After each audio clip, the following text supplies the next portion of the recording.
Now we have the definitions of NLP. When we think about what is NLP, we need to find some nice, easy, and simple definitions that work for us. Imagine saying this to somebody who had just asked you the question, so what is NLP? What are you studying? And you said this, so it's about the nervous system, your mind through which your experiences produced by your five senses, your modalities, and these are visual, your sight, auditory, your hearing, kinesthetic, your sense of touch and feeling, olfactory, your sense of smell, and gustatory, your sense of taste. Linguistic is about language and all the other nonverbal communication systems that we work with, through which our neural representations are coded, ordered, and given meaning. So this is the way we build up our internal representations of the world, and we'll talk about this in more detail in a little while. So these internal representations are made up of pictures, sounds, feelings, tastes, smells, and words in the form of our self-talk. You know, when you talk to yourself in your mind. So the voice in your head, you know, the one that tells you lots of stories and convinces you that they are true. And finally, programming, the ability to discover and utilize the programs that we run. So the communication that we make to ourselves and to other people in our neurological system to achieve our specific and desired outcomes. So in other words, NLP is how to use the language of the mind to consistently achieve our specific and desired outcomes. Now, great for our learning process, but imagine having said that to a friend. So they say, "What's NLP?" And you say that. And they'll probably look at you with a blank stare and go, "Oh, right," and ask no more questions. When we are defining NLP, we need to be a little more chunked down. We need to make it easy and simple, like I said. So here are some different definitions you can offer. NLP is a study of what we do in our heads when we create success. It's an art and a science that shows how to positively change human behavior rapidly and easily with long-lasting and permanent results. It's a model of excellence. And it's interesting that we describe NLP as both an art and a science, isn't it? Because it has very scientific foundations. Looking at the mind and how the mind works and how we create our behavior. The art is in how you use it. So when you start to apply some of the thinking, the art and artistry is in how you do that. So it's both an art and a science. We can look at NLP as a global standard for excellence. Over the past probably 5, 10, 15 years now, NLP has really taken an upward curve in business. Many of the Fortune 500 businesses are now using NLP as a way of working across their whole workforce. It's part of the training process to learn NLP thinking. In a whole business, imagine they are thinking in the same way and using the same language. Wow, how powerful would that business be? It would be a really incredible business, wouldn't it?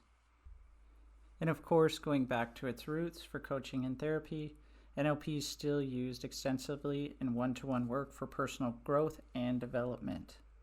NLP is also starting to get a really strong foothold in sports. We know if anybody here does sports, socially or competitively, you'll know that 90% of what you do in terms of your sports is in your mind. It's how you think. Your mind controls your body. So if you want optimal sports performance, peak performance, you must have optimal mental performance to support it. So NLP is used extensively in sports.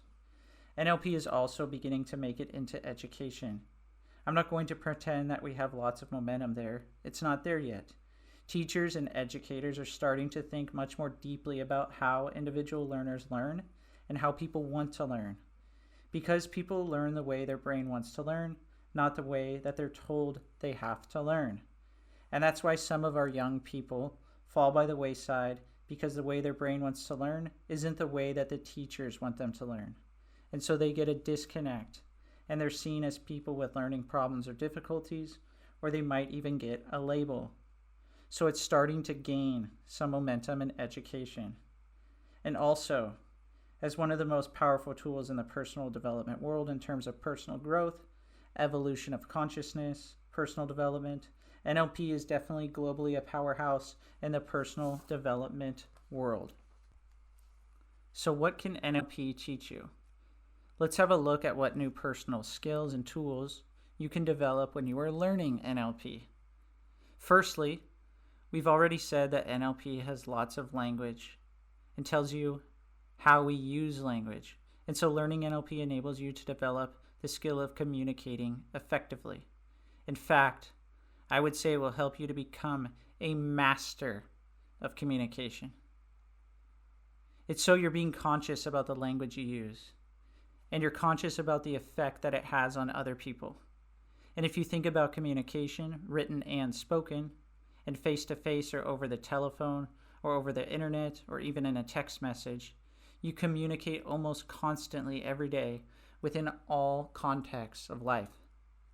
So imagine being able to do that effectively and with influence. Think of it this way. Every time you speak, you change the way somebody feels.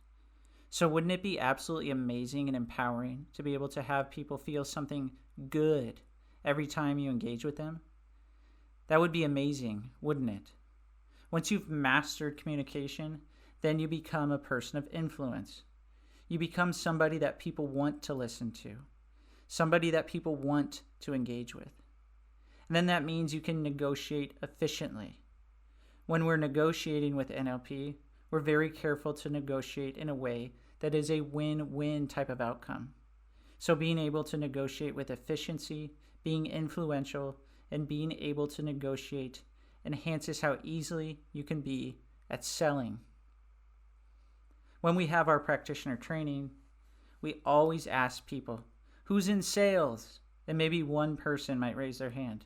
And we say, no. We are all in sales. We are all selling all the time. Because sales doesn't just necessarily mean you're selling a product or a service. Sales means concepts, ideas.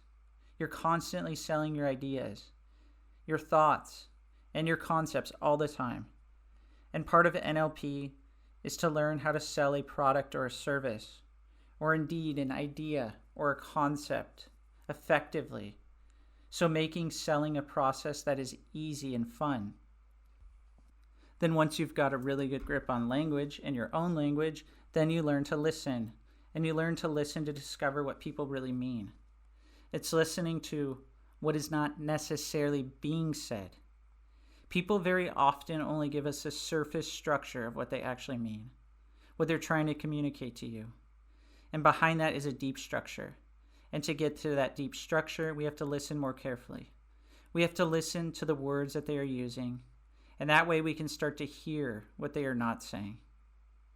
Knowing what people really mean helps you to build relationships.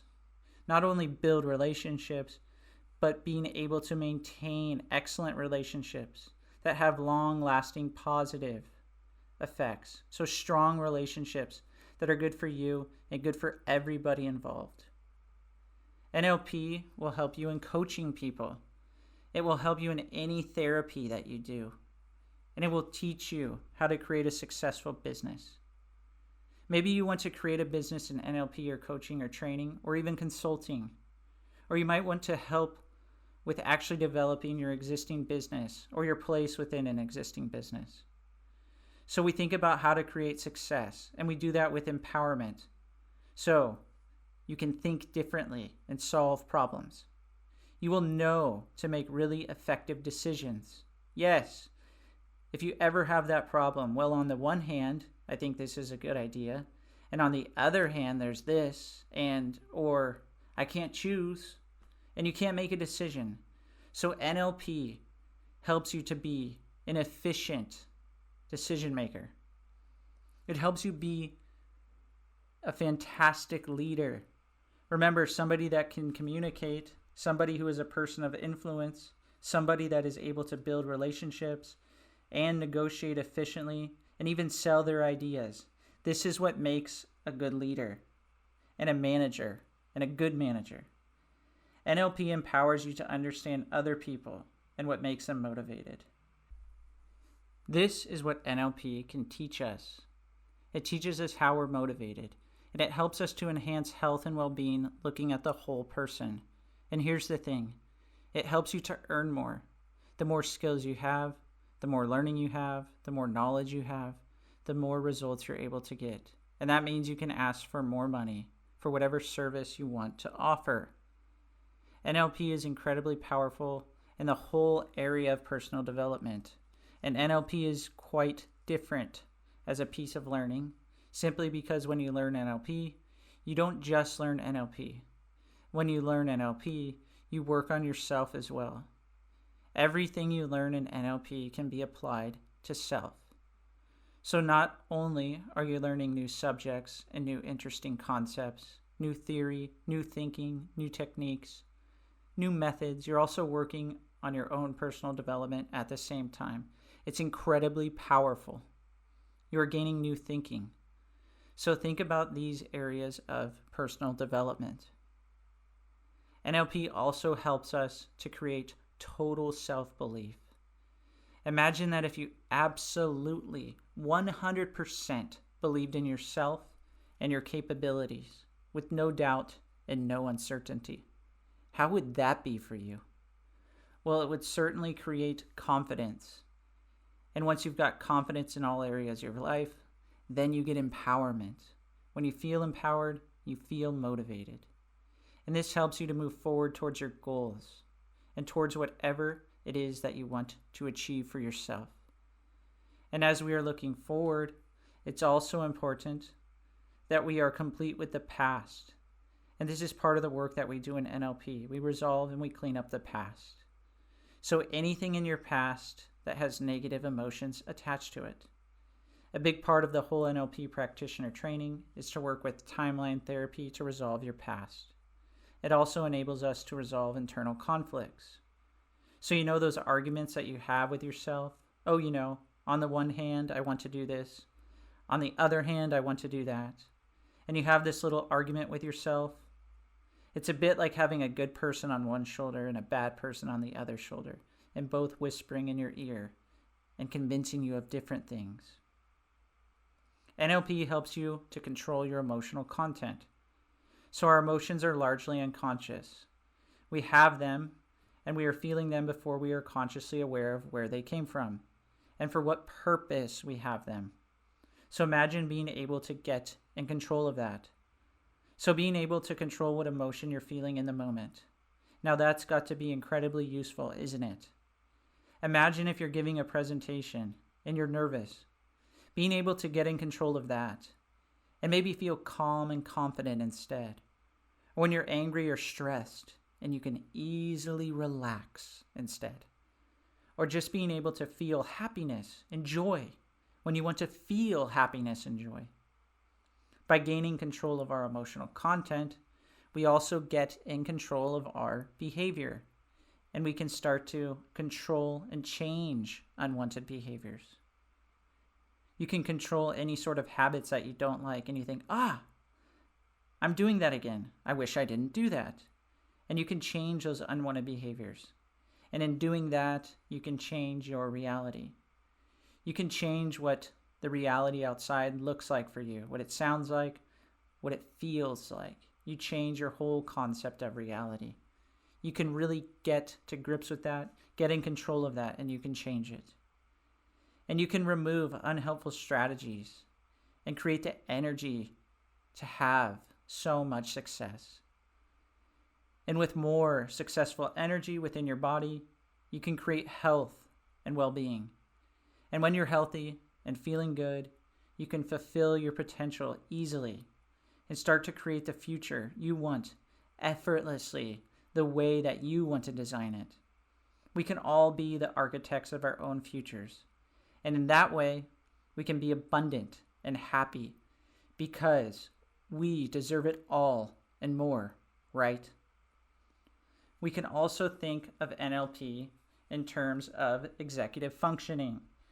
So our executive functioning includes our impulses, so how we react to things impulsively, how we get in control of that, how we control our emotions, how flexibly we're able to think, how we're able to work with our memory, and how we self-monitor, how we self-evaluate, how we check ourselves internally, how well we're able to plan and prioritize, how well we're able to initiate tasks and to organize ourselves.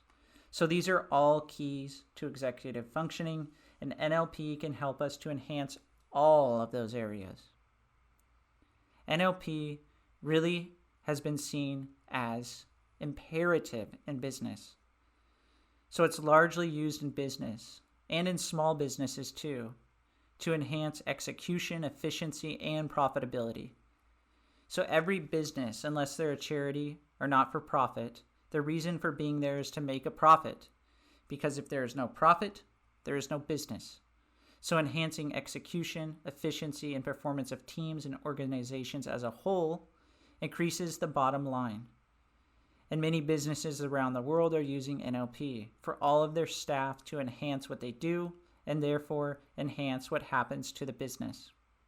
Health and well-being is also important in today's business world. We now have lots of organizations, both large and small, really thinking about the health and well-being of their employees. And many of the NLP practitioners have gone into various corporate environments and set up health and well-being programs based around NLP. A healthy and motivated workforce with a good level of morale and optimism are going to do better. And those businesses that are doing more than the minimum for health and well-being have really launched into some fabulous programs for the health and well-being for their employees. This is based on the thinking of NLP. This leads to more morale and more satisfied employees. And they will find work more fulfilling. A workforce that are satisfied in their work, then the culture has a very high morale and it's going to be a better performing business. And the thing is workforce morale. Managers tend to know that there's something not quite right in a team, and then they know the morale isn't that good. It's almost tangible. You can feel it in the air, in the environment that the team is working in. So there's something there and they just don't know how to fix it. NLP can be used to assist for that. And of course, when NLP started, it was a model of excellence. So in a business world, if somebody or a part of an organization is doing something in an excellent way, that can be modeled using NLP and installed in another person or another part of the organization. So let's think again about how we define NLP. I like this one. NLP is an instruction manual for the mind. When we were born, we didn't come with a manual. Your parents had no idea how to use you, and they did the best they could. And when we grew up, we didn't have the manual for how we use our mind or how we make it work for us. And that's a gap that NLP easily fills up. It gives us an instruction manual. And so we start to grow our mind capacity. One of the things that's going around at the moment is neuroplasticity. So how we're able to rewire our neurology, how to expand our thinking, how to be really flexible, and how we're wired up neurologically. NLP helps us do that. It helps with our neuroplasticity. NLP is what successful people do in their heads to create success. The only difference between people who are super successful in the world and those who are not is the way they think. That's it. They've got the same physiology, and they are human beings like you and me. They're human beings that have developed the ability to think in a certain way. And so NLP is a study of that, a study of human behavior, and where appropriate, how to change that behavior. It's a catalyst, a powerful one for positive change. So that is a little offering of different definitions of NLP. When you define NLP to somebody, say one of your friends or a person in your family who asks you, well, what have you done today? Well, I've studied some NLP. Well, what's that? You need to be able to tell them in a way that would get them curious and have them ask you another question. So I'd like you to think about that. When you define NLP to people you know, what would make them ask another question? When you're defining what is NLP in a really easy and simple, understood way that invites questions. And remember, it works across all sorts of contexts: education, business, sports, coaching, and therapy, and of course, your own personal development. So all of those areas form the whole body and knowledge of NLP. So in NLP, we have different certifications and trainings, and NLP is delivered at a variety of levels. So let's talk a little bit about certification in NLP, which would be your next step to get a full certification. And at Athens NLP Studies, we are accredited and regulated by the world's largest NLP regulatory board. And that's the American Board of NLP. And you might have seen their logos as you've been Googling NLP and looking at all the different training providers. And these are the logos that you'll see. So we are regulated by the American Board of NLP, the Timeline Therapy Association, and the American Board of Hypnosis. If you choose to go ahead and get a certification in NLP, then you can join all of those accredited professional bodies at practitioner level. So just to let you know what the next step is, should you choose to take it, the next step would be the NLP Practitioner Training Certification. And that training gives you 3 accredited certifications. So you'll be accredited as a NLP practitioner, a timeline therapy practitioner, and a hypnosis practitioner. And those certifications allow you to go out and practice in each of those areas in any context that you choose. And it's recognized worldwide. And we have trainings throughout the year, so contact us to get the dates of the trainings. So now, I'd like you to start to think about comfort zones. Because as you're learning NLP and your flexibility of thinking starts to grow and expand, you might find that now and again, it's really good to step out of what we call your comfort zone. Your comfort zone is like that gray zone. And we all live within the gray zone most of the time. And on occasion, things get really good. And of course, sometimes they get really bad.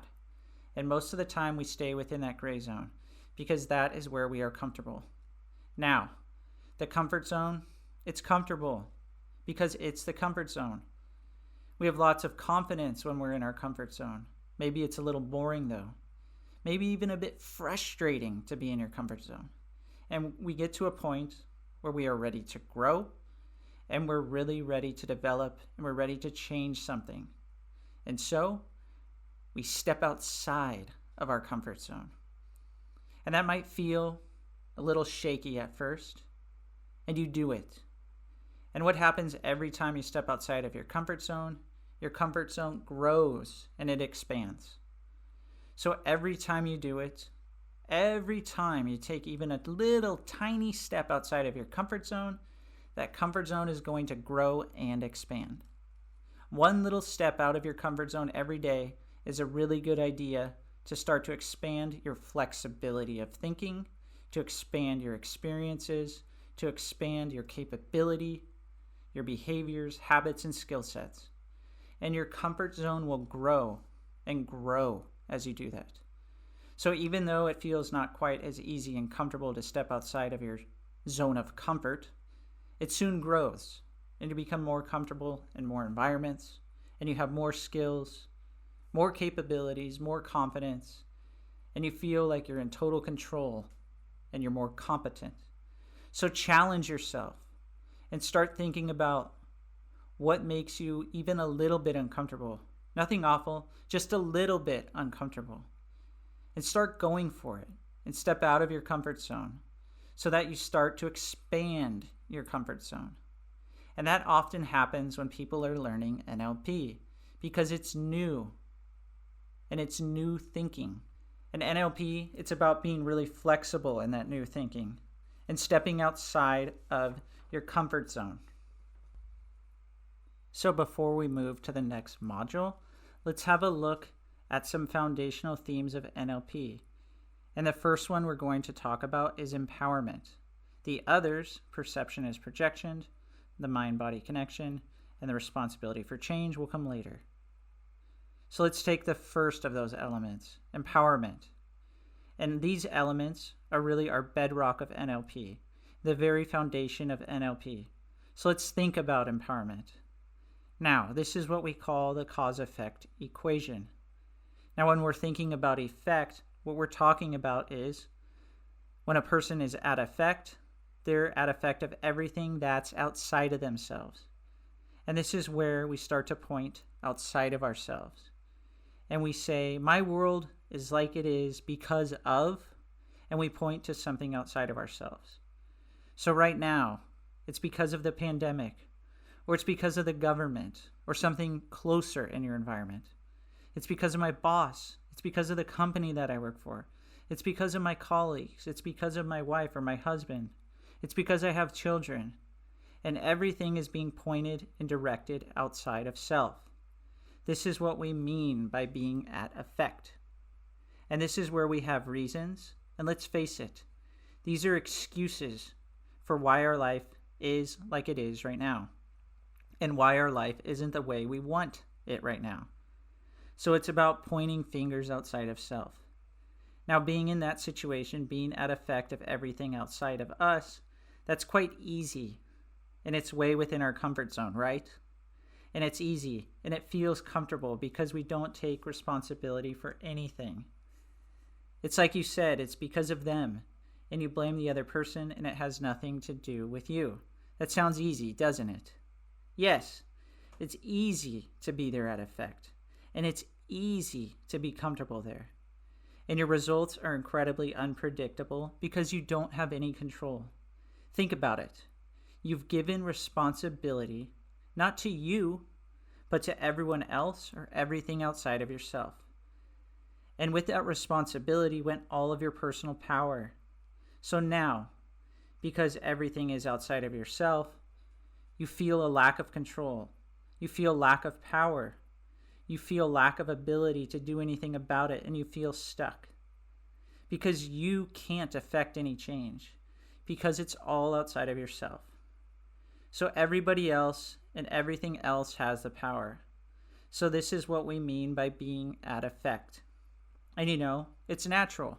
We all do it. Everybody does it. You might do it in certain contexts of your life more than others. Or you might even do it at certain times of your life more than others. Everybody does it. It's natural.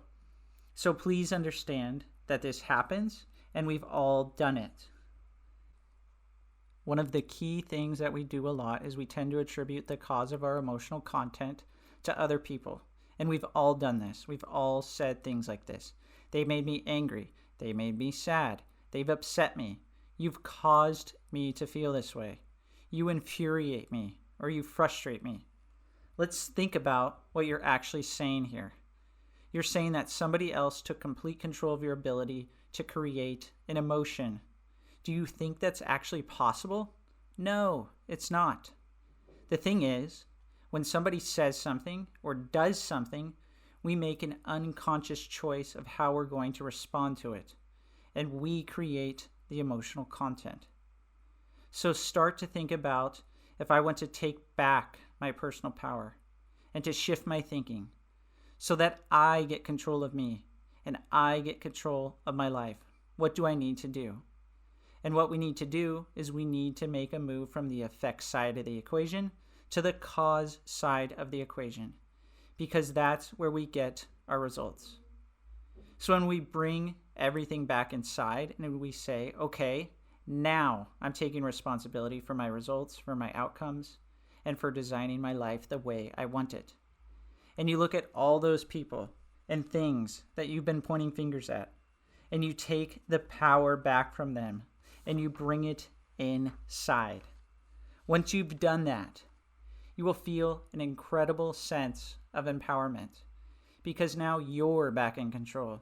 You've got the power. And yes, this might not feel as easy because you're taking responsibility back. And your results will be far more predictable because you're now creating them with your personal power. Please understand, there's no place for blame here. So it's not about blaming self for why you haven't got your world the way you want it. So this is not about blame. It's about taking control and taking the responsibility for your results and creating that empowerment. And we can all get there. The way we get there is start to get conscious about our thinking. And this is what I'd like you to do. Notice, are you thinking at effect or are you thinking at cause?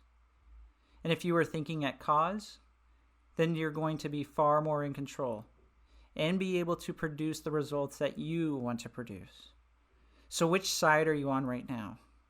Right now, I'm guessing you're on the cause side because you've entered into a learning process that is going to be highly valuable to developing your ability to create results. Think about it. In other areas of your life and other times of your life, right now, the way the world is, it's so easy to be at effect and to blame everybody else and everything else. The best thing we can do right now is to be at cause. Personal power and empowerment. So important